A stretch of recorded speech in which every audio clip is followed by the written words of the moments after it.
Okay, good evening, everybody. Welcome. Welcome to our seminar, The Battle for Our Health. Hope everybody got a clipboard so you can take notes if you wish.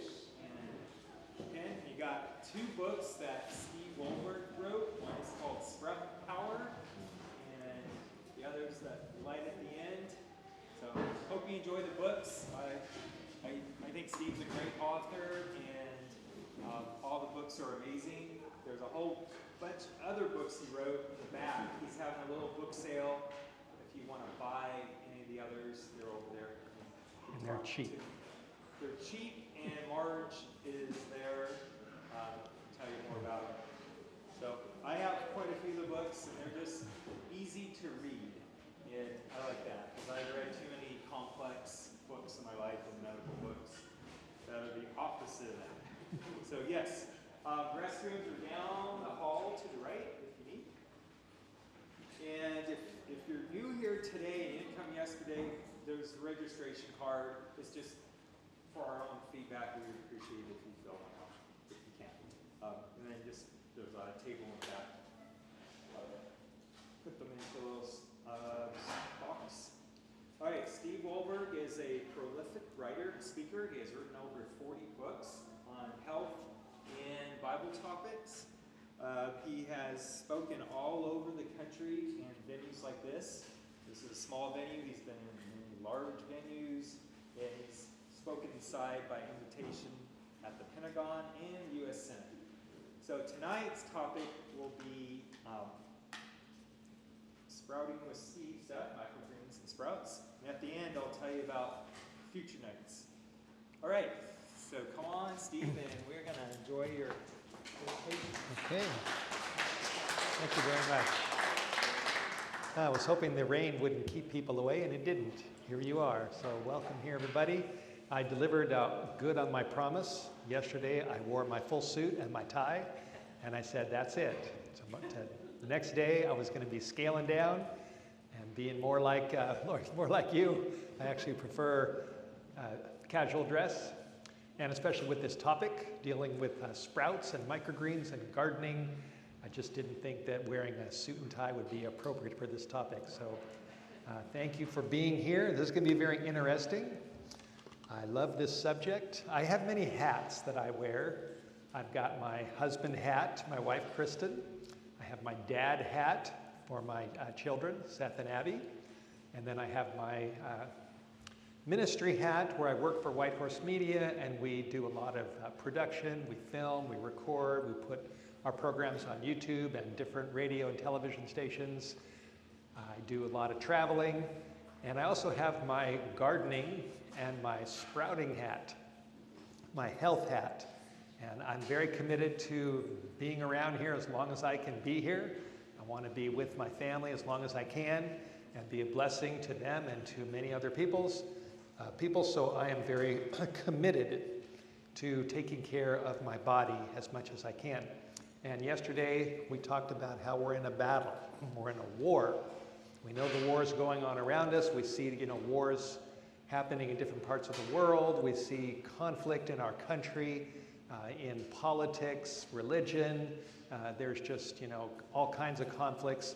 And yesterday I focused on the fact that we are also in a battle concerning our bodies and our health. There is too much heart disease. There's too much cancer. People are struggling with diabetes. They're struggling with a whole host of issues. And it seems as you get older, you struggle with more things.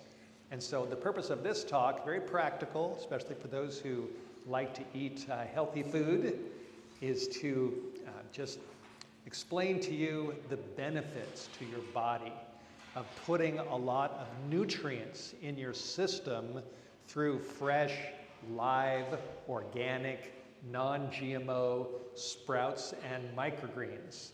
So what I'm going to do is I've got a lot of slides here.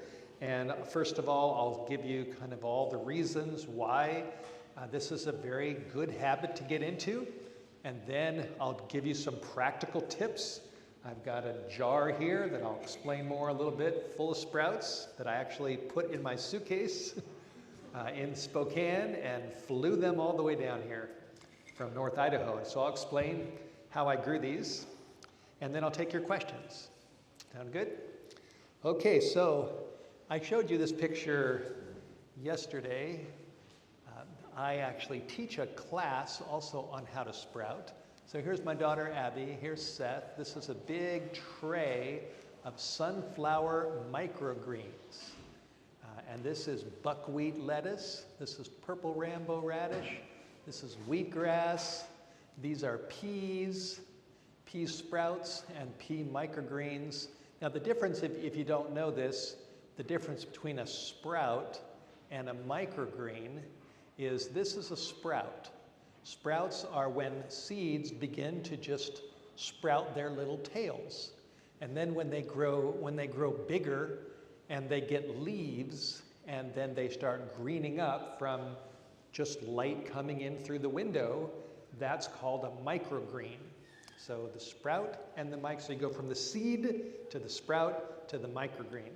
And then if you can grow things bigger, obviously you can grow them in your garden. So here's a verse that I like, going all the way back to the beginning of the Bible, Genesis chapter 1, verse 29. When God made the earth and made Adam and Eve, it says in verse 29 that God said, "And behold, I have given you every herb bearing seed. To you it shall be for food." And if you look at the food chain, most of what people eat, and even the animals eat, really starts with the seed, right? The seed is like the root of what then grows and then feeds the animals and feeds us. So the seed is an amazing thing, and I've done a lot of research on what happens to a little tiny seed when it begins to germinate. Seeds are actually, I think they're miracles. They're miraculous. Little balls, tiny miracles. And so when you take a seed, whether it's a pea seed or a broccoli seed or a bean seed or whatever it is, and when you plant it in the ground and then water comes onto that seed, then what happens is it begins to germinate. It becomes active. And if you take like wheat seeds or rye or barley, and if you grind them up and put them, if you make bread out of them, you're going to get a lot of nutrition that's just straight from the dry seed. But when you begin to sprout it and it starts to grow, what happens is the nutrients that are in that seed miraculously multiply. And it's not an exact parallel, but it's a little bit like when a baby, there's a dog looking at me through that door, through the window. I wonder whose dog that is. He wants to come in here and join the class. So anyway, when a man and a woman, come together, and then the seed, the sperm of the male fertilizes the egg of the female. When it gets fertilized, what happens is a new it's called a zygote, a fertilized egg. And what happens is, as the baby begins to grow, that one zygote, it doubles, it multiplies. And then you have 2, and then you have 4, and then you have 8, and then you have 16. And what's happening is it's making carbon copies of itself.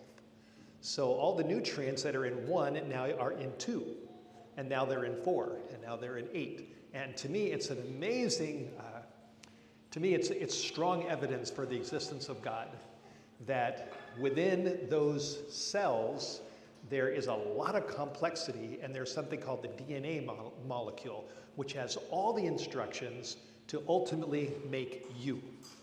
And all those instructions, eventually, as they're multiplying, some cells become the liver cells, some cells become the brain cells, some cells become the heart cells. And how all this happens, to me, there's no way it can be the result of a big bang.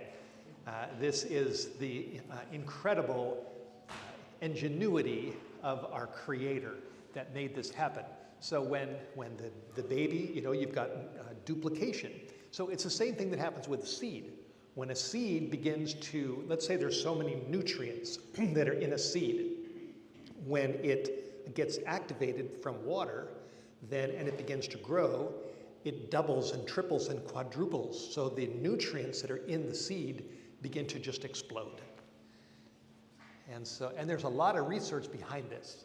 So there is a website, if you have an interest, which is called the International Sprout Growing Association. And what it does is this is kind of a hub for the industry of growing sprouts. So when you go into like a Walmart or a Costco, or I don't know about Costco, maybe, but if you go into a market and you can buy a little container of alfalfa sprouts or clover sprouts, this website provides standards for the whole sprouting industry throughout the United States. And there's a lot of research that is in this site. It's actually global collaboration, not just America, from professional sprout growers and suppliers to promote the health benefits of sprouts, and to work with researchers and government agencies to assure the safe production of sprouted foods. So when you click one of the links at the top, you'll see a menu, and one of these menus is nutrition. And if you click that link, it will take you to peer-reviewed scientific literature articles that show you the benefits of sprouts. Now, for some reason, that's kind of hard to see there. Let's see if I click that. There it says, view sprout nutrition and disease prevention in a PDF format. So when you click this link, you'll see research about nutrients and about disease prevention that are in sprouts. Now here's one particular article that's there on the benefits of broccoli sprouts for cardiovascular health, which is, your heart and your blood vessels, your bloodstream. Hypertension deals with high blood pressure. Atherosclerosis deals with the hardening of the arteries, the clogging and hardening of the arteries, anti-aging. So here it talks about broccoli sprouts and how broccoli sprouts benefit your body in tremendous ways. And then there's another link that talks about sprout history. It says researchers at the universities of Pennsylvania and Minnesota, Yale, and McGill have found that sprouts retain the B complex vitamins present in the original seed. And they show a big jump in vitamin A and an almost unbelievable amount of vitamin C over that present in the unsprouted seed. So when you take a seed that's not sprouted, it's got vitamin C in it, it's got B complex, it's got all kinds of vitamins and different things in it. But when you start to sprout it, those vitamins double and triple and quadruple, sometimes 300%, it says in vitamin A, 500 to 600% in vitamin C.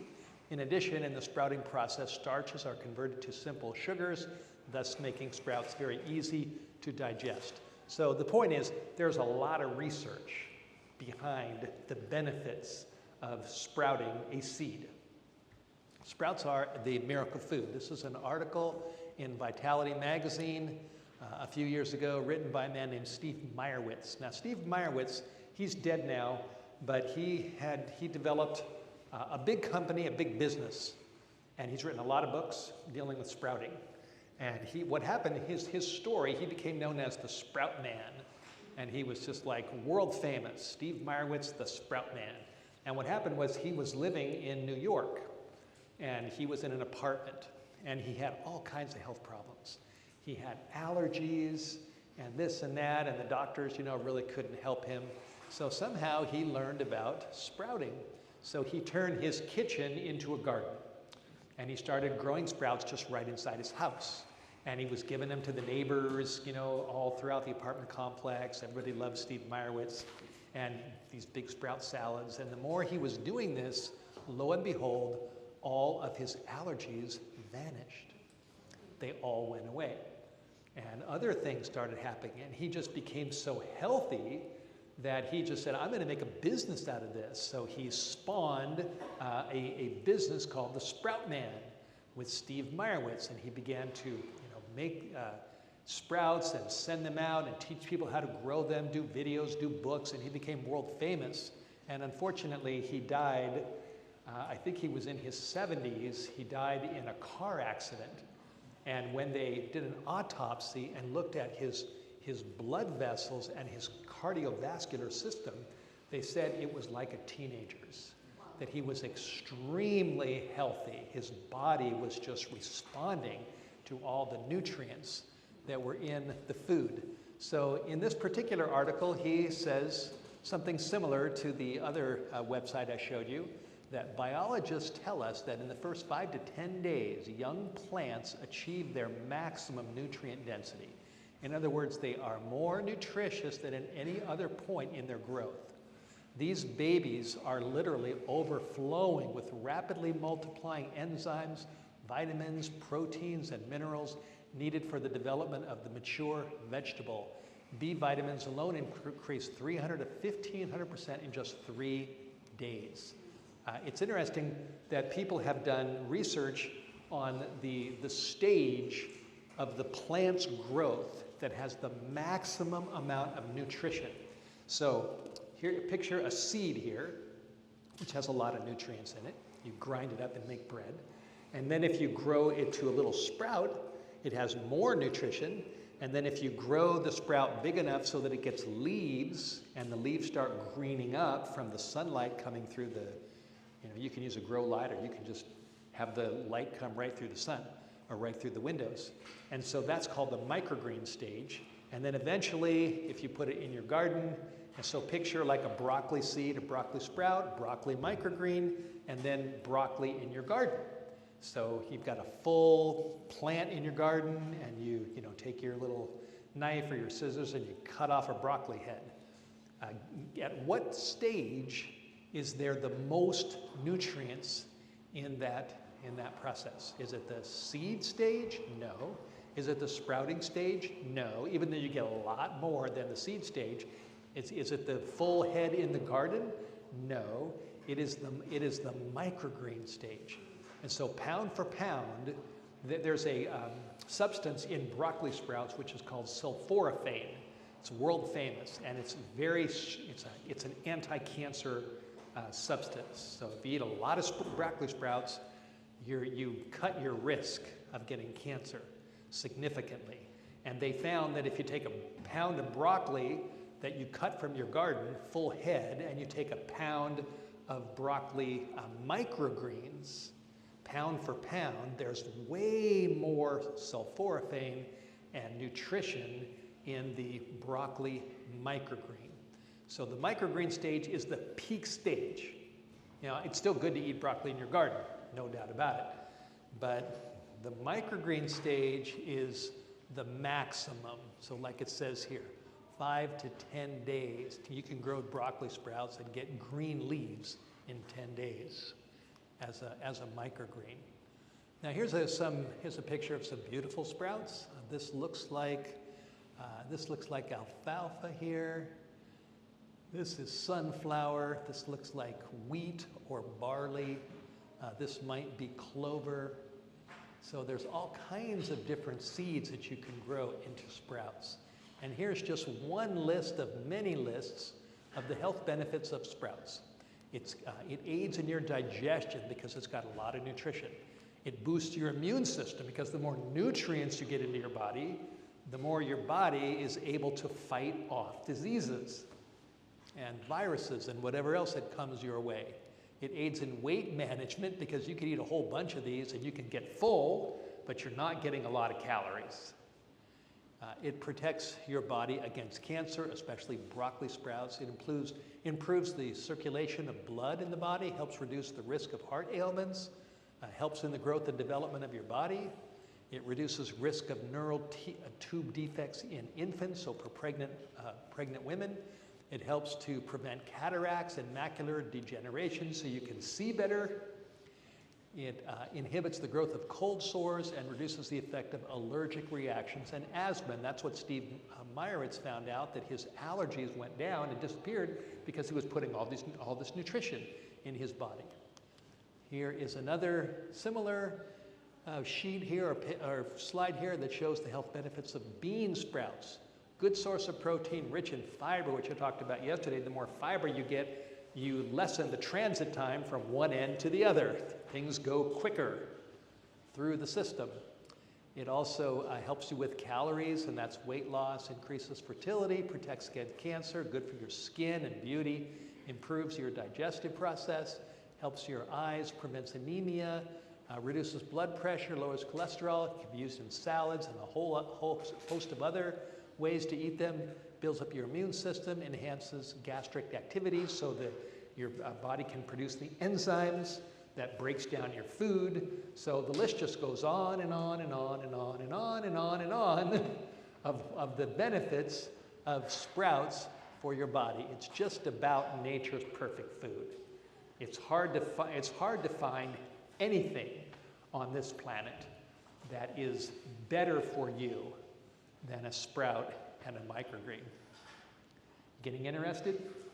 Yes. Good. All right, now here I put a PDF together called My Top 10 Reasons to Sprout.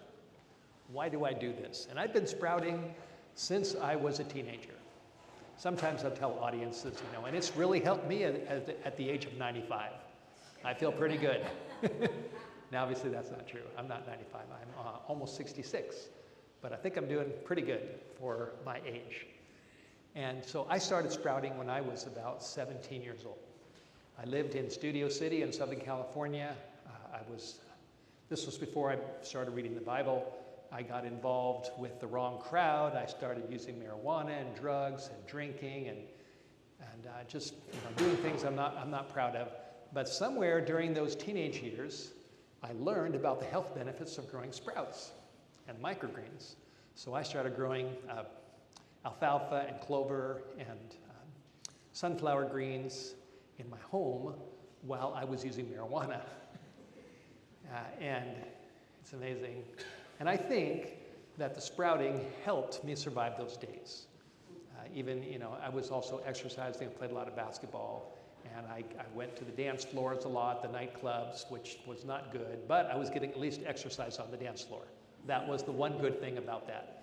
And then when I became a believer in God and in Jesus, and when I was 20 years old, I put away the bad habits that were killing me, but I kept the good habits. And this was one of them, was sprouting. So I have continued to sprout since then. So now I'm almost 66, which I will be April 5 in just a couple weeks. And I know that it has helped me in my health. So my top 10 reasons to sprout are: number one, much or most of the food people eat is either dead or heavily processed. When you grow and eat freshly cut sprouts, you are eating nutritionally loaded live food that is far superior to practically anything that you can eat. Number two, and we already covered this, when a tiny seed germinates and sprout, its protein, vitamin A, B complex, C, and E, mineral and trace mineral contents increase dramatically, sometimes hundreds of times from what was in the original seed. Sprouts are powerhouses of nutrition. You get a lot of nutrients. Number three, when you grow and eat your own sprouts and microgreens, you are eating organic food that has not been sprayed with cancer-causing pesticides. Organic food is expensive. Growing your own is much cheaper. And as I mentioned yesterday, we live in a toxic planet. Who knows what's coming down from the sky all the time? Even in the rain, they tested the rain and they find things in the rainwater. Sometimes I've taken some snow and I've used it like a snow cone just to taste it. And sometimes I taste things in that snow that something just doesn't taste right. And there's a lot of, with chemical agriculture, with growing the production of food, they put a lot of spray on the crops, like Roundup, things like this. And it's in our homes, the things sometimes that we use are for dishwashing and for our shampoos and our deodorant and our soap. I think we need to be more and more careful of the kind of things that we're using in our homes. And when you add up the whole conglomeration of all of this, health experts call this the body burden, your body burden of chemicals. And the principle is that we want to have enough nutrition and we want to have enough exercise and living as healthy a life as we can so that the body can then eliminate as much of this as possible. That's the idea. And the more nutrients you get in, the more chemicals your body can get out. It's like income and expense. So you get the income in, and then your body can get the bad things out. So, number 4, when you buy fruits and vegetables in a supermarket, they have usually been harvested weeks before you buy them, right? So they harvest them, put them on a truck, and send them to Walmart or wherever else. And during each day of storage, transportation, and sitting in the produce section, they lose nutritional value. Little by little, the nutrient value is going down. But when you eat freshly harvested homegrown sprouts immediately, which is what I usually do, you get their fullest nutrient content. So imagine having a full sprout salad with a little bit of buckwheat, a little bit of sunflower, a little bit of purple Rambo radish, some clover, some broccoli, some lentils, and you have a big salad that's all alive. And there's no transit time. There's no harvest, there's no truck, there's no produce system. It's just right there. And then you mix your avocado and some different kind of healthy seasoning. You put some tomatoes in there. And I tell you, if you've never eaten a fully live sprout microgreen salad, you don't know what you're missing. It is really, really good. And I do this a lot, especially in the winter. Because in the summer, I've got my garden going, I've got my fruit trees outside, I'm an avid gardener. But when the snow comes down and I harvest my tomatoes and I harvest everything, the kale is all gone, I don't worry because I can still have plenty of fresh produce, which is my sprouts and my microgreens. And that's what I eat all winter long until the spring. So let's see, got that one, number 4. Number 5, purchased at a supermarket, the average price for a small plastic container of alfalfa sprouts might be about $4, or now it's probably with inflation $5 or $6. But if you buy a small packet of alfalfa seeds, just a little packet, and you grow them yourself, you might get 10 times the amount of sprouts for the same price. So it's not only is it good for your body, but it's cheaper if you grow them yourself. And it's not hard to do once you learn how to do it. Okay, number 6, even if you don't have any land or a garden or an orchard, you can still grow a fabulous indoor garden and eat fresh, non-GMO, organic vegetables every day. So does that sound good? Yes. It does sound good. Okay, number 7, even if you don't have a green thumb. Now my wife says, I don't have a green thumb. If I tried to grow something in the garden, it would die. So I said, don't worry, honey, I'll grow them in the garden, and I'll grow the sprouts and the microgreens. You can still, even if you don't have a green thumb, you can still learn to grow beautiful mouth-watering fresh sprouts and microgreens like a pro. Number 8, even if you don't have limited space in your house or your apartment, all you need is a sink, some seeds, a jar or two, some small containers, and small places on your windowsill or in your cupboard to grow lots of fresh sprouts. Number 9, sprouts and microgreens are high in fiber. So I've already mentioned that, which helps undigested food pass quickly from the body so it doesn't have time to rot, which would contribute to colon cancer.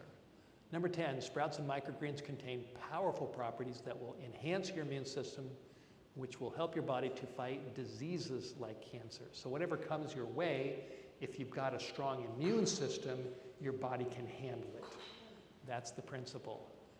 And number 11, the bonus reason is sprouts and microgreens, growing them is fun. You will enjoy doing this.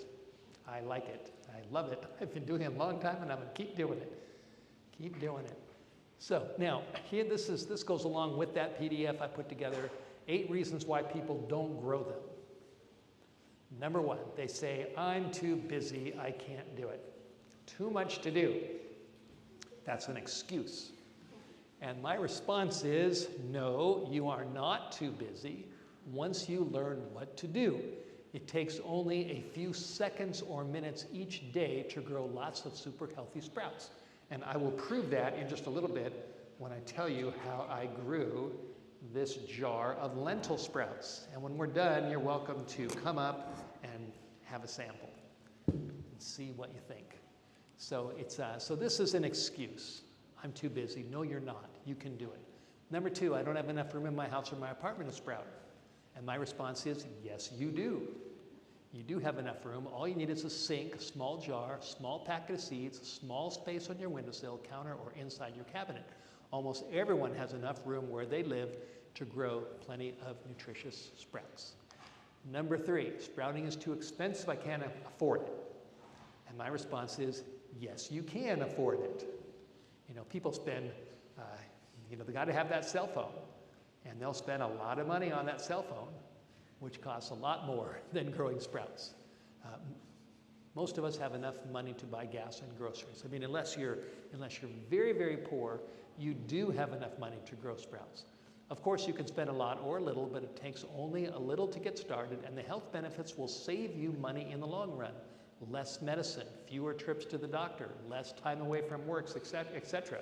So it's actually saving you money to spend a little bit of money to learn how to grow sprouts and microgreens. Number four, I'm healthy enough, I don't need to sprout. This is another excuse. My response is, good health is one of our greatest treasures. If we lose our health, we've lost a lot, or almost everything. Eating sprouts regularly is one of the best ways to prevent future sickness. Who knows what tomorrow will bring, especially as we age. Protecting our health is a smart thing to do. I'll show you a slide near the end. I have another course that I teach on finances and stewardship and cutting your costs and saving money and getting a good job and developing an emergency fund like this. And I have a whole section on investing. But my conviction is that the best investment you can ever make is in your health. Invest in your health. Everything you do that helps your body is going to benefit everything you do. So it's very, very important to safeguard and to protect our health. Point number five, some people say, well, sprouts probably don't taste good. I think I'll pass. I don't want to eat those, those green things in my salad. Well, the reality is many sprouts and microgreens taste terrific. They add a zest to a salad, to a sandwich, or a wrap. If you add your favorite seasoning, the taste of sprouts is often unnoticed if you have a mild tasting sprout. But the health benefits are still off the charts, like lentil sprouts. Lentil sprouts don't have a strong flavor. They're very mild. And if you add them to your oatmeal or your granola, you'll hardly taste them. And if you add them to a salad and then you have some seasoning on your salad, it's not like the overpowering taste of lentil sprouts. They're very mild. It's a little bit like tofu. If any of you eat tofu, tofu is very bland. It's very mild. But if you add seasoning to it, then that's what you taste. And it's the same way with sprouts. But then some sprouts, like purple Rambo radish, they've got a real kick to them. And for some reason, I don't like growing radishes in my garden, but I like putting purple Rambo radish in my salads because it just got that little kick, that flavor, and it tastes good to me. Number six, I don't have a green thumb. I can't do this. My response is yes, you can. A child can learn how to grow simple sprouts. You can do it. It is doable. Number seven, I'm not convinced that sprouts are so fabulous for my health. I think I'll stick with my cheeseburger. So my response to that is, if you want to learn the scientific facts, so it's not just my opinion, as I've already shared with you, proving how incredibly healthy sprouts and microgreens really are, visit the website of the International Sprout Growers Association and click in their section on nutrition and read what the experts have to say. Number eight, I don't know what to do or where to start. I think this is probably one of the biggest reasons why people never take a step and learn how to do this, is because they just don't know where to start. Now, by the time we're done here, you will know what to do in something like this. with lentil sprouts. But if you want to learn more, I do have a sprouting course that I teach called Sprouting with Steve, sproutingwithsteve.com. It's a simple option for you if you want to do it. It's full of free short video, or not free. Well, at the beginning, there are some free short videos on the main website, but then you can join the course. The price is very reasonable, about the cost of one trip to a grocery store. It's a one-time cost, no hidden gimmicks, plus a 14-day money-back guarantee. If you join, you'll learn exactly what to do. So that's another option. But just being here and reading my little book, Sprout Power, is going to give you plenty of information to get started. So practical tips, how to grow fresh sprouts. And now we're going to get into the lentils. How to grow lentil sprouts. Now, lentils are probably the simplest sprout to grow. I would imagine that if you grow, what's the name of the market or grocery right down the street there? It's a Garden Valley Grocery, Garden Valley Market. Okay, I'm guessing if you were to go to that market after this meeting's over and find out if you have any lentils. They probably do. Almost all grocery stores or markets have lentils. You can buy a bag of lentils for about $1 or $2. Some people say, well, do they need to be organic? I think organic is the best, but if you just find regular lentils, I would still buy them. I don't typically buy organic seeds. Sometimes I do, but not normally. And the reason is because I've talked to a man who runs a sprouting company, and he explained to me that when a plant puts its energy into a seed, it's putting its best in the seed. And even if the plant is sprayed, when the plant puts its best energy into creating a seed, which is the next generation of the plant, there's very little chemicals that get into that seed.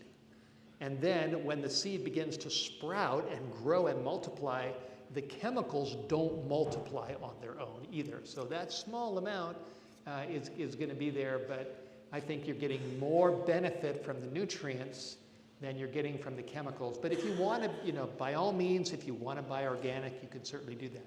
But with lentil sprouts, the simple thing to do is go to the market, spend $1 or $2, and buy a bag of lentil sprouts. Now, this is how you grow them. So this jar is not this jar, but it's similar. So I grew these some time ago. Monday morning, what you do is you just take a jar, and you don't have to have, I like these, I think these are, what is it, a quart jar with a sprouting lid. And you can buy these sprouting lids on Amazon. You can buy like a dozen of them for a very cheap price. But if you don't have a jar like this, a wide mouth mason jar with a lid, really all you need is any jar in your house. I mean, I've grown sprouts and microgreens on Taco Bell containers.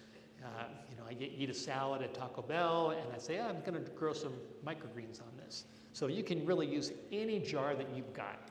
And so the idea is, so with this particular jar, I started these Thursday. So today is Sunday, right?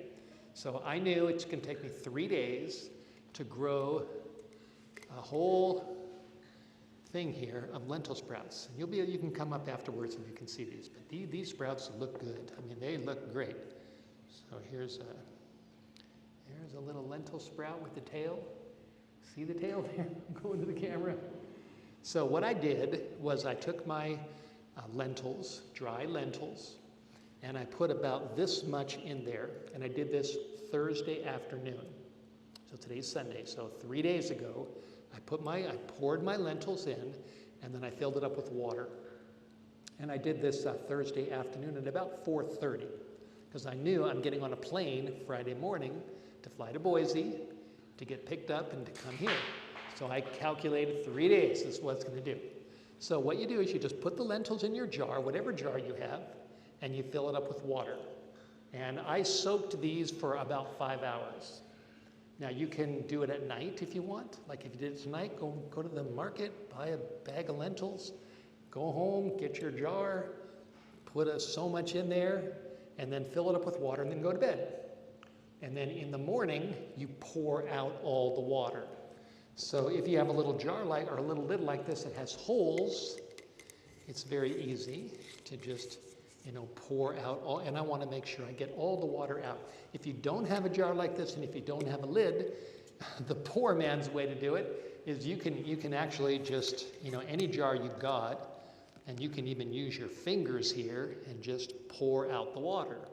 You can also use a strainer. If you have in your kitchen, just use the strainer.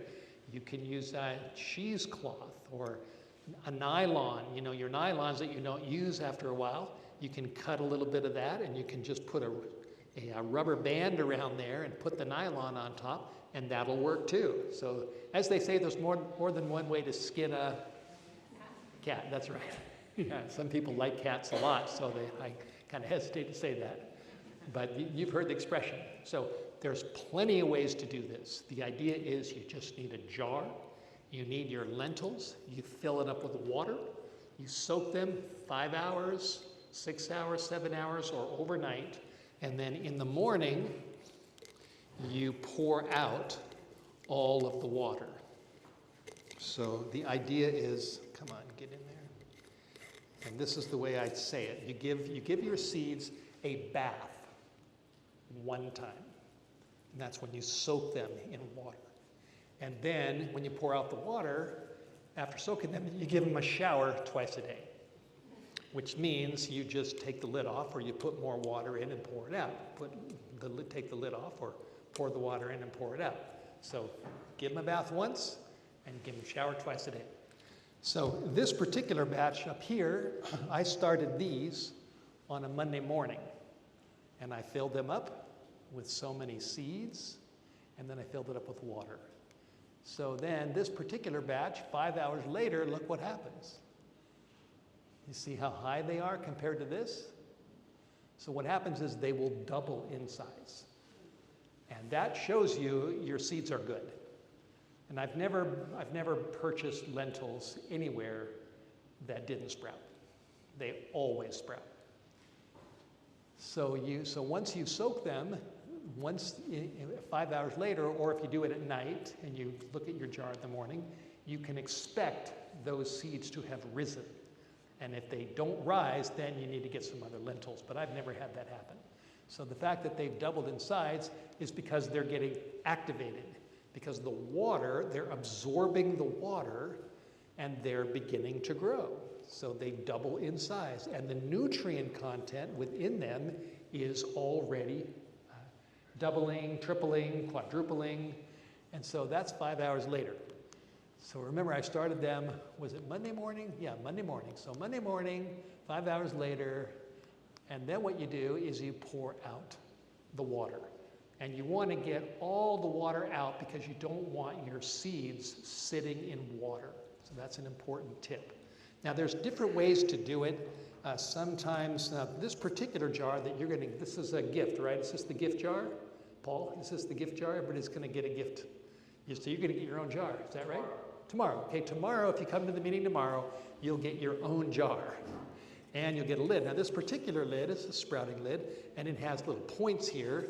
So you can just put it like that. And the idea is if there's any water left that you haven't gotten out when you pour it out, then the rest of it's just going to go out like this.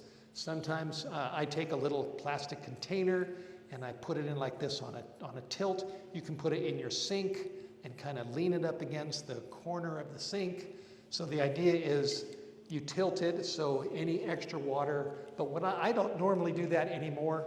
I just pour it out and I move it around and make sure all the water's out, and that's all I do.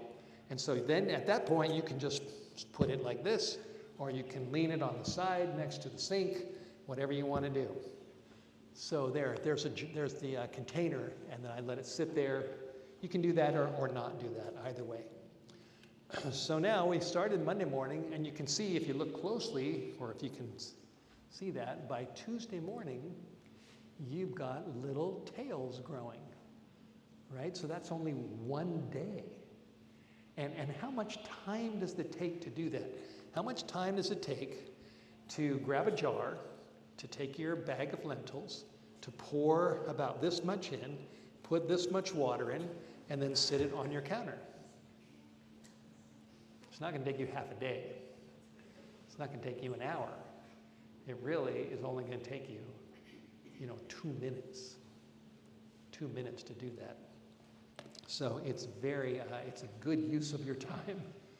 So Tuesday morning they're growing, and then by Wednesday, so I'm rinsing them twice a day. Sometimes I'll only rinse them once a day, because when the seeds are growing, when they get a little bit moisture deprived, they grow faster because they're looking for water. But the idea is you don't want them sitting in water, and you don't want them to dry out. That's the idea. So you want to keep enough, put water in and pour it out, put the water in, pour it out. And so Wednesday, so now remember I started these on Monday morning, and by Wednesday, look at that, you've got a whole jar of fresh, organic, non-GMO, no chemtrails, no sprays, nothing. If there is such a thing, maybe there is. Some people really believe there is, and there might be. I haven't done a whole lot of research into that, but I know that when I'm growing this, I'm not getting pesticides and sprays in my jar. So with this particular jar, like I said, Thursday, about 4:30 in the afternoon, I put in the seeds. I filled it up with water. When I went to bed at about 9 or 9:30, I poured out all the water. And I put it on the side of my sink. And then Friday morning, when I got up, I had this jar right next to my bed, and I made sure that it got into my suitcase. So, because now I had already poured out the water, so it was starting to dry, and then I put it in my suitcase, made sure that it wasn't going to get busted on, what did I use, by Alaska. I was on an Alaska flight from Spokane to Boise. And then Paul picked me up. We went out had lunch, went to his place, and when I got there, pulled in my suitcase, and I opened up the suitcase and made sure I grabbed my jar. No, nothing was broken, and I put it on next to the sink in the bathroom, next to my guest bedroom. And so then, I think it was Friday evening, I put it under the sink, put the water in, poured it out. And then Saturday morning, I might have waited until probably, I think I did it in the afternoon. I was looking at them and they were starting to grow. So took off the lid, put it under the sink, put the water in, poured it out Saturday afternoon. And then this morning I looked at them and I thought, you babies are doing just fine. You're just going to be just right for the Sunday 4 o'clock meeting. And so here they are. And they look great, right? No chemicals, no pesticides. And I can take this and I can just pour this right into a salad. Or like I said, what I like to do is I like to put them on my granola or into my oatmeal. That's typically what I do, or the salads. You can put them in a wrap. You can sprinkle them in a sandwich. You can, if you want to, you can steam them or you can boil them. But I typically don't do that. I like them just raw, just as they are. And there is so much vitamin E in lentil sprouts. These are nutritional powerhouses. And you can probably do 10 of these for the price of a bag of lentils that you can get right down the street at the Garden Valley Market. Sound good? And if you do this if you get into a habit of doing this on a regular basis, you are going to be putting so many nutrients in your body that are good for your brain, they're good for your memory, they're good for your arteries, they're good for your heart, they're good for a whole host of things, and it's very simple. So you give them a bath once a day, and you give them a shower once or twice a day. And this method that I've shown you with lentil sprouts, you can do the same exact thing with peas. Now, if you buy, you typically would go to a sprouting, there's plenty of sprouting websites where you can type in, where do I get sprouting seeds? And they'll ship them to you. You can do that. So you typically wouldn't get now you don't want to get split peas at the market because they won't grow. but you need a whole pea like you would use in your garden. If you want it, you can go to the garden store and you can buy a whole bunch of little bags of peas that you would put in your garden. You can use those too. But the method that I just showed you, the jar method, soaking them once, rinsing them twice, it's the same methods for peas. And peas are actually very, very tasty. They taste like peas. You know, they're sweet. So peas, you can do the same thing with rye. Rye is a grain, and they grow just fine in a jar. Barley also grows great in a jar. And a mung, you see, you go into a Chinese restaurant and you'll see all these, you know, yellow mung that you put on your salad or whatever. Mung, this jar method works great with mung seeds as well. So there's a lot of seeds that you can grow this simple way, and anybody can do it. Now here, this picture, I'm getting near the end here before we're going to take some questions. It's a little trickier. It does take a little more work if you want to grow like peas here in a tray, and then you grow pea microgreens. So here they are as a sprout, and here they are as a microgreen. Buckwheat is just about my favorite microgreen, wheatgrass, sunflower, purple Rambo radish. These are all the things that I grow the most of. And let me just quickly, and I gave a seminar just like this in Spirit Lake, Idaho. I think it was 2 or 3 Sundays ago. I live a half hour away. I go to church there. They said, hey, we're going to advertise for the community. Come and teach us how to grow sprouts. So in that particular meeting, I grew all these things before the meeting because I knew that I could just drive there. It's a half hour from my house. So 2 weeks before that Sunday seminar, I started my sunflower greens. 10 days before, I started my buckwheat greens, because I know how long it takes. 8 days before, I started my 10 days, my wheatgrass, and 8 days, I started my purple Rambo radish. So by the time that Sunday came, I had a long table, and I had all these things that were growing right here. Now, fortunately, my friend Paul, he started his wheatgrass. So I'm just going to show you this quickly. This is his tray here, and it's just started, so there's a lot that needs to be done here. And he uses a different method than I use. You can go to a garden store, and you can buy like a 10 by 10 tray like this. This is a 10 by 20. These days I typically use 10 by 10s. And his method here is he's got holes on the bottom here, and then he's got a tray that has no holes. So it sits here, and so when you water it, the water goes through the holes and into the bottom of the tray. My method is a little bit different. I don't use trays with holes. So if I were to start this, what I would do is have a 10 by 10 or a 10 by 20 with no holes. And some seeds, like purple Rambo radish, you don't need any dirt. So in my sprouting course, if you were to join my course, you get a login information, and then it takes you into a website, and there's a whole section on how to grow sprouts, just like these. And I walk you through it and demonstrate, and you see them growing, from day 1 to day 1 to day 3, day 1 to 2, 3. And then I have a whole section on how to grow microgreens in dirt, and then have one final section on how to grow microgreens just with water. And some seeds do better, it depends upon the seeds. But like with wheatgrass, what I would do is you go to I'm assuming probably the store right next door. I don't know if the hardware store has it or somewhere right around here. You can buy, I think I saw them somewhere, you can buy a bag of organic potting soil. That's what you want. You want a bag of organic potting soil.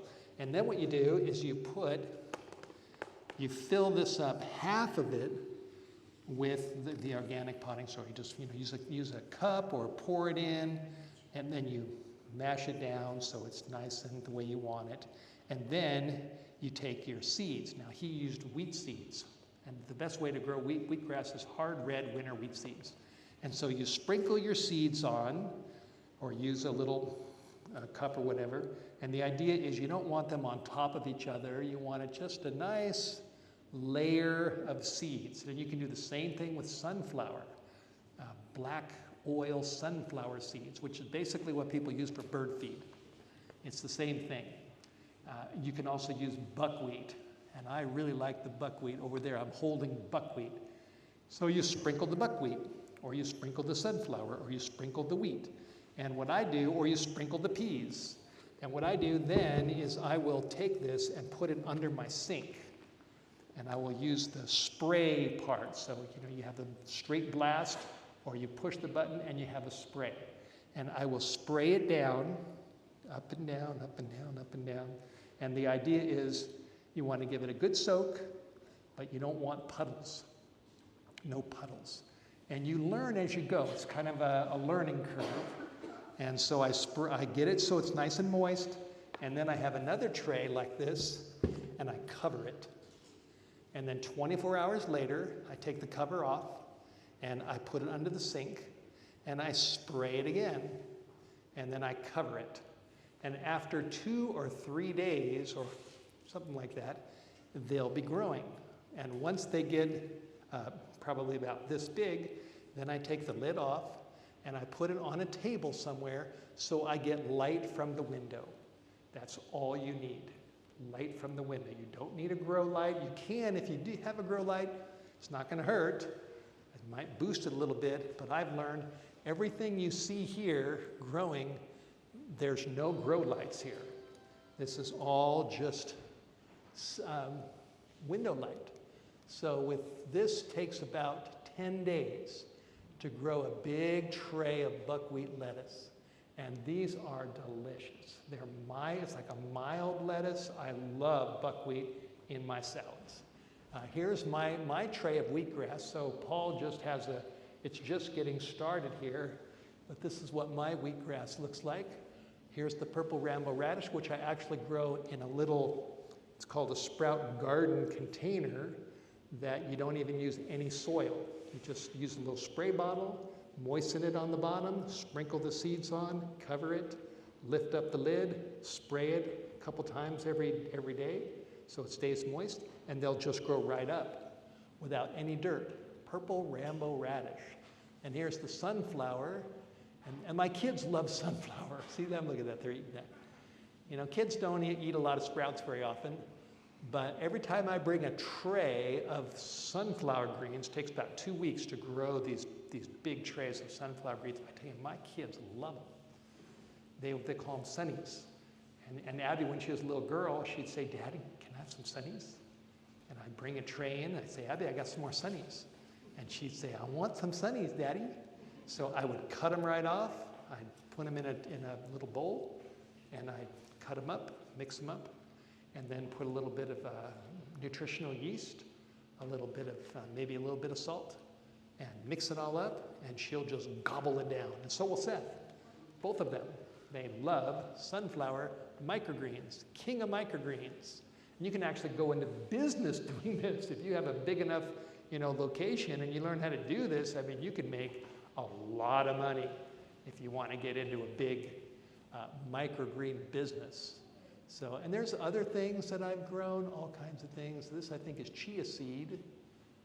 Let's see, what else do I got here? Those are the main things. I grow a lot of clover. Clover is very good, easy to grow. Alfalfa, broccoli. So, and in my course, I teach all the details. But obviously, I don't have time, to bring everything here. I couldn't ship these things from Idaho and put them on a plane and walk into a plane with a big container. So I did bring this that you can take a look at. So there's our website, sproutingwithsteve.com. Our motto is that you can do this once you learn how to do it. I do have one more slide about my finance course. If you have an interest in not just health, but financial health, learning about stewardship and all kinds of finance principles. I have a whole course on this where I talk about investing. I talk about a little bit of Bitcoin, a little bit of gold and silver, a little bit of this, a little bit of that, get into all kinds of things like this. So if you're interested, you can check that out as well. GrowYourMoneyWithGod.com. That's the website. So, questions? We're at the end here. So I hope this has been informative to you and inspired you to do it. At the least, go get some lentils and start growing. So let's take your question. Do you have a question there? Like that jar of sprouts, how long does it last? How long? Good. Yeah, good question. Well, it depends on how long it takes you to eat it. So, but what I would do is if I didn't eat this right away, once it's ready. Now with lentil sprouts, you can grow them and they'll just keep growing. But I like them this size.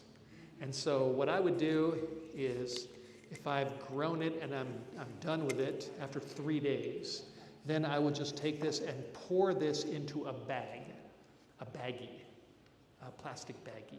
And if you want to, I guess you can keep it in a jar if you don't want anything to do with plastic. But it doesn't bother me to put it in a plastic bag, zippers, with a Ziploc, and then I'll put it in my refrigerator. And lentils are very durable, so they'll probably last 2 weeks. 2 weeks in your refrigerator.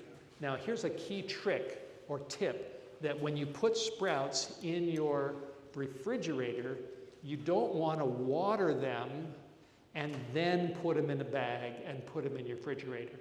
You want to water them in the morning, and then in the evening when they're dry, then you put them into your bag, and then you put them into your refrigerator. Because they will last longer if they're not wet. Now some seeds, alfalfa or broccoli, they won't last as long, maybe a week. So it depends on the seed. But sunflowers will last for probably a good 2 weeks. So yes. I guess to avoid plastic, you just put a regular lid on it and then fridge it out. Yeah, that's right. You can do that. So my question is, with the wheatgrass, can you cut it off and cut it off? So like Yes. how long will? Yes, great question. Yeah, I've taken all these questions and I explain all this in my course as well. So with wheatgrass, and the reason why people grow, I don't know if you've heard of wheatgrass. As I mentioned, Steve Meyerowitz, he became like the sprout man. So there's a lady named Ann Wigmore, and she is the wheatgrass woman. And she started growing wheatgrass when she was young, and she was in her 80s, traveling around the world with boundless energy, and she was killed in a fire. But you can find her books. I think it's called The Wheatgrass Book by Ann Wigmore. Wigmore. You can buy these books on Amazon. And she shows that that wheatgrass has almost every nutrient that your body needs. You could probably live on it, although you're not getting the calories, the bulk. I need calories because my metabolism's there. You're not going to get fat on wheatgrass, but you'll get a lot of nutrients. So you grow the wheatgrass about this high, and then you take a scissors, cut it off, and you need to juice it. So I have what's called a hurricane juicer, and I cut it off and I put it into my juicer. I clip it to the side of the counter and I crank it. It's a good exercise. And then the pulp goes one way and the juice goes the other way into a cup. And then I typically will put like a little bit of Welch's grape juice because wheatgrass juice is very strong. Ann Wigmore probably just guzzled it down.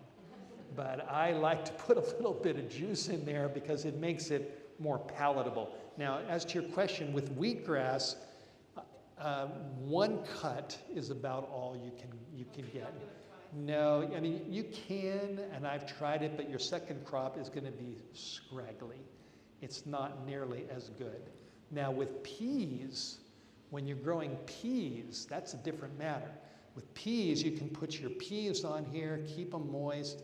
And I also, sometimes you can start them in a jar and then put them in there when they're starting to grow. But I've learned you can save the step, just put them right on there, keep them moist, and they'll grow. And I don't put soil on top of them because I don't want them having dirt in them when I cut them.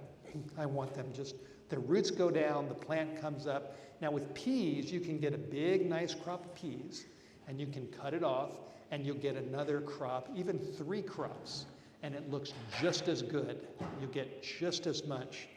So peas is a different animal. Sunflower, only 1. Buckwheat, only 1.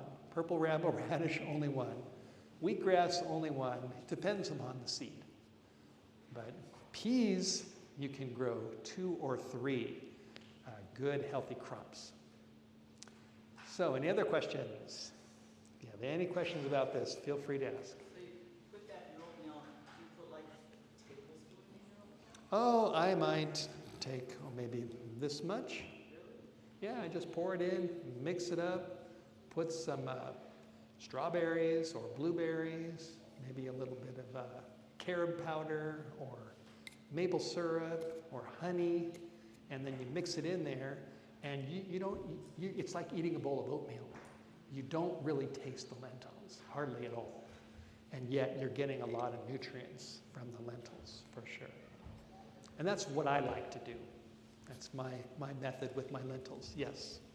How long is your course? How many hours? Oh, I'd probably say it's maybe 5-6 hours.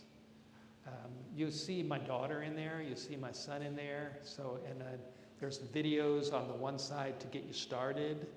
And then there's the videos that show you how to grow it. You can see alfalfa, clover, broccoli, and you click on that, and it'll show you day 1, day 2, day 3. So we had a little camera in there, just like this one, and we videoed the whole series. So you see exactly what I'm doing, and you see them grow, and you see the tools, the supplies, everything I use. And so then there's the whole sprouting section. Then there's the microgreens in soil, organic potting soil. And then we have the microgreens section without soil, hydroponically, in these little trays. And that's where I grow the alfalfa, the clover, the purple rambo radish without any dirt. And so it's a pretty comprehensive course. And you do it at your own leisure. It's $49.95, so one time, under $50.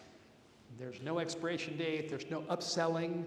That if you spend another $100, then you'll see more what I do. There's none of that. It's just one time, money back guarantee, $49.95, and then you log in. When you join with a credit card, you'll get an email that will give you the login information. So you click, and you're in the private member website, and then you'll see it all right out there, laid out.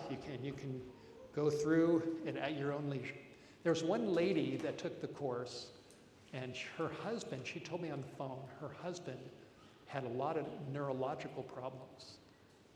And they got so inspired by learning about how to grow the microgreens that her husband built her this whole rack outside their house or outside their door in their yard, where they went to town on growing the sunflower and different things.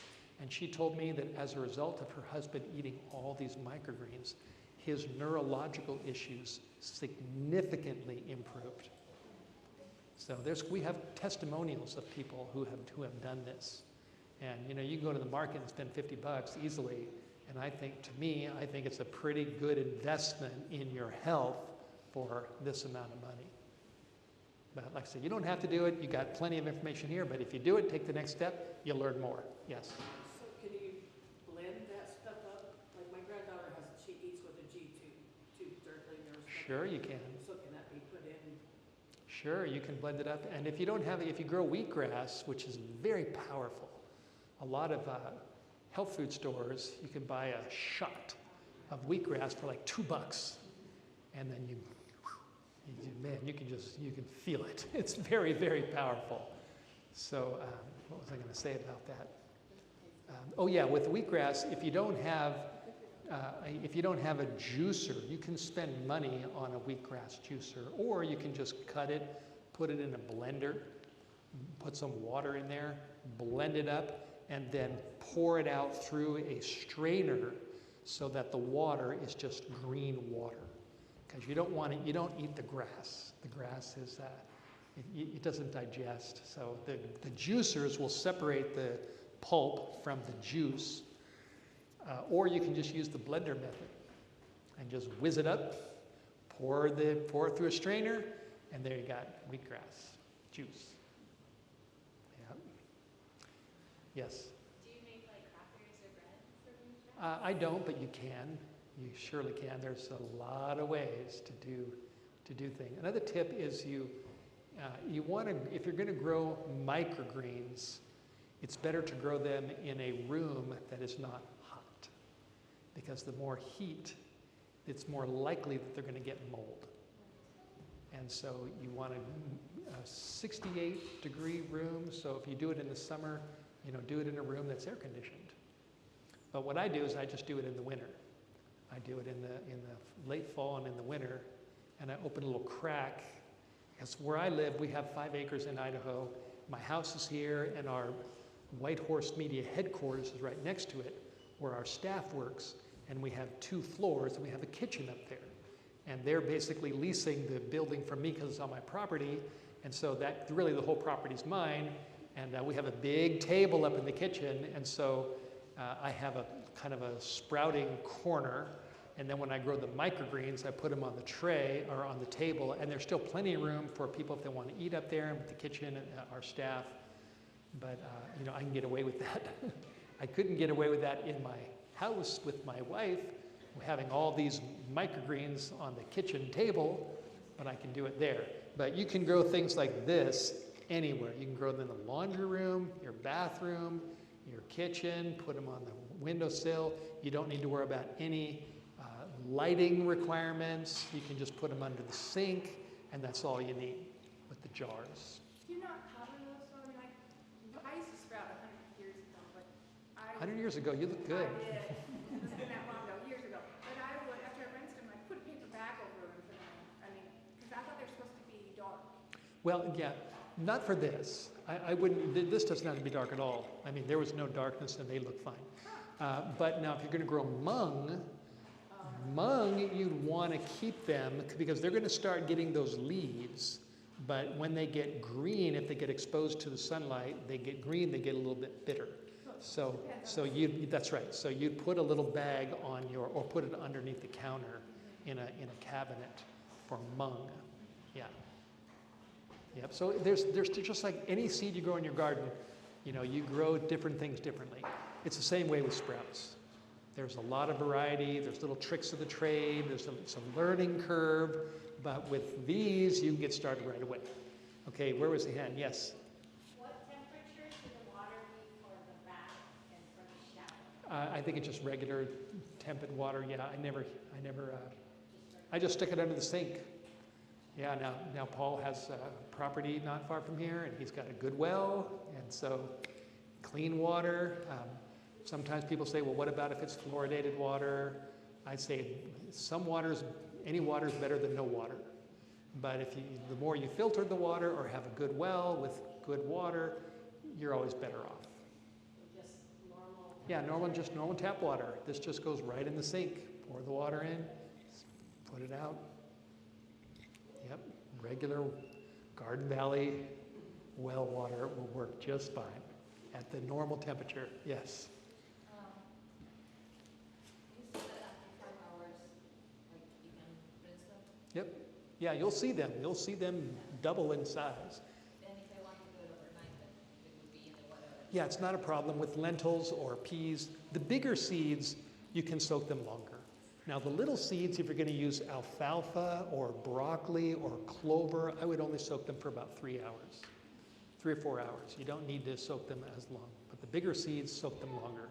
And these are all just little sprouting tips. You do it with beans, like black beans or? I've tried that, and it's hard. Yeah, the beans don't. Now, chickpeas, if you get a good batch of seeds. Now, if the seeds stink, it's probably because they're just bad. They're just not good seeds for sprouting. But I've had plenty of success with chickpeas. And then you blend them up. When the tail gets about this big, blend them up, and you have hummus. And add whatever else you add to them, and it's really good. So yeah, depends on the seed. Different seeds, different strokes for different folks. Different seeds for different preferences. Yes. Edamame? I've never tried edamame. I don't know. I did try corn once, and I grew corn very well, but it was too sweet for me. I didn't like it, so I said no more. So the ones that I grow that you see on the screen, those are my staples that I really, the sunflower, the buckwheat, the peas, the rye, the barley, the lentils, the purple Rambo radish, alfalfa, clover, broccoli. Those are the main ones that I grow on a regular basis because I've learned how to do it. Okay, here and then there. Have you ever tried chia seeds? Yes, yes, you can grow chia seeds. You know those little chia pet things where they're growing right there? So yeah, chia seeds will work. It's a little trickier. You grow them on, what do they call it? It's a clay plate, and there's a word for it. Terracotta? Yeah, that's it. And what's it again? Terracotta. Yeah, terracotta. Yeah, so you can buy these little trays at the garden store, and then you keep them moist. You spray them down or soak them so they absorb water, and then you sprinkle the seeds on there, and then you use a spray bottle. You don't want to put them underneath the sink because you're going to blast them out. So you use a spray bottle for the more delicate things. Just a little spray bottle that you can get for $1 at Lowe's or somewhere. Yes? I haven't looked at your books over there. Do you have a book that explains like what you do with broccoli and whatever? Whatever, it's been a while since I wrote the book Sprout Power. I think you've got that book.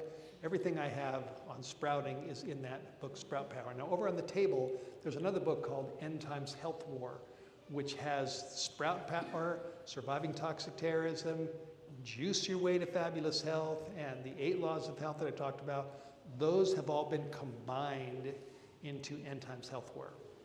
And then I also have another book. I have books on Bible prophecy, on the book of Revelation. So I've got a book on Israel, a book on Armageddon. I've got a book called Will My Pet Go to Heaven? I've been told a lot of pet lovers around here. I have another little book called Secrets of Inner Peace. So they're all over there. You can check those out. But End Times Health War has the most in it, but you've got part of it already with Sprout Power. But there's no more information in that book than what you have in your hands. It's got everything. Yes? One of my friends are getting older, very forgetful, dementia, we hear about it all the time now. Any comment about what's going on there?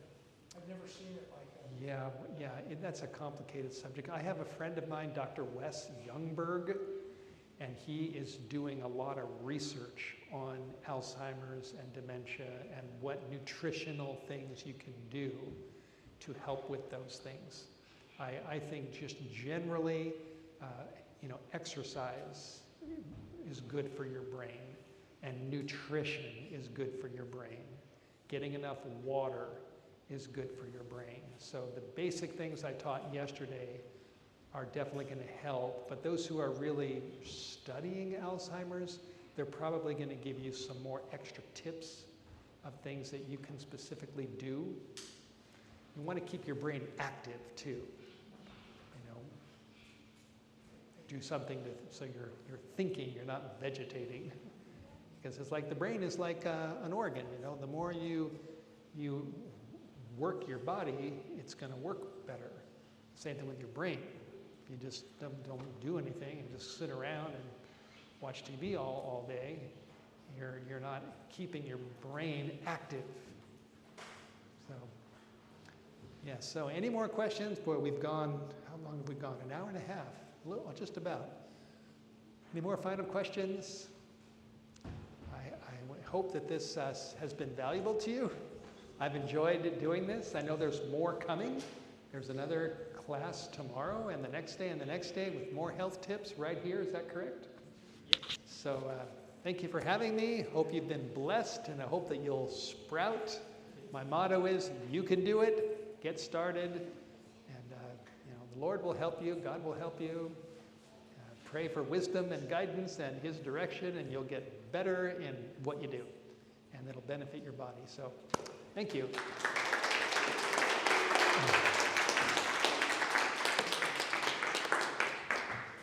All right, thanks, Steve. You're welcome. One of my favorite things to do is to sprout, do little microgreens, make wheatgrass, and then make juice. And since I started that, I just have so much more energy. So my goal is to get a whole community that knows about this, and we can all share our tips and talks. And hopefully, instead of saying, how you doing, and I'm feeling sick, you can say, oh, I'm feeling better because I now do my own shot of wheatgrass every day, and I know I have a little juicer. And, so that's what I hope for. And okay, everybody has all these. I just want to tell you briefly future events. We did this as a battle for our health, so it's 5 total days of these seminars. So this is day 2. So the next 3 days, it will start at 5 with a light supper if you want it, and then the topic will be at 6. And if you buy Lynn Neary will be the speaker for the next 3 days, and I'll do a little mini presentation each time related to the topic. And each day you get a little gift. So if you come tomorrow, for example, we just have one here today, but you get a jar and the lid. And inside is the directions, and there's a little packet of seeds, and they're all the same. It's just salad seed mix. I just did this because they were sealed, so nothing was dirty or contaminated. So you can start right away with that, and I'll do a little mini demonstration tomorrow also, similar to what Steve did, just to make sure everybody knows how to get started, and it should only take a few minutes, and you guys can all watch your sprouts grow, so by Friday, everybody can eat sprouts. All right, so that's tomorrow. Note each day will be a little light supper, so we have one of our friends that's an amazing cook is going to make a healthy, plant-based meal. And it'll just be in the back, and you just get the food that you want, and if you don't want any, then you don't. But I think it's going to be amazing, so get your light supper. It's all free. And it's a good time to talk about any of this and about health. So something to look forward to. Tuesday will be, Monday is heart disease. Tuesday, turn back the clock. There's a item you get is about the blue zones. If you don't know what the blue zones are, it's 5 places in the world where people live over 100 and they're healthy. So you're going to get a paper about that and a map that shows you the 5 blue zones. So definitely crowd. I went to visit one of the blue zones, which is Loma Linda, California. I was there for a little bit, and I did go hiking with a few people that were over 100 years old. That was the event that I was there for.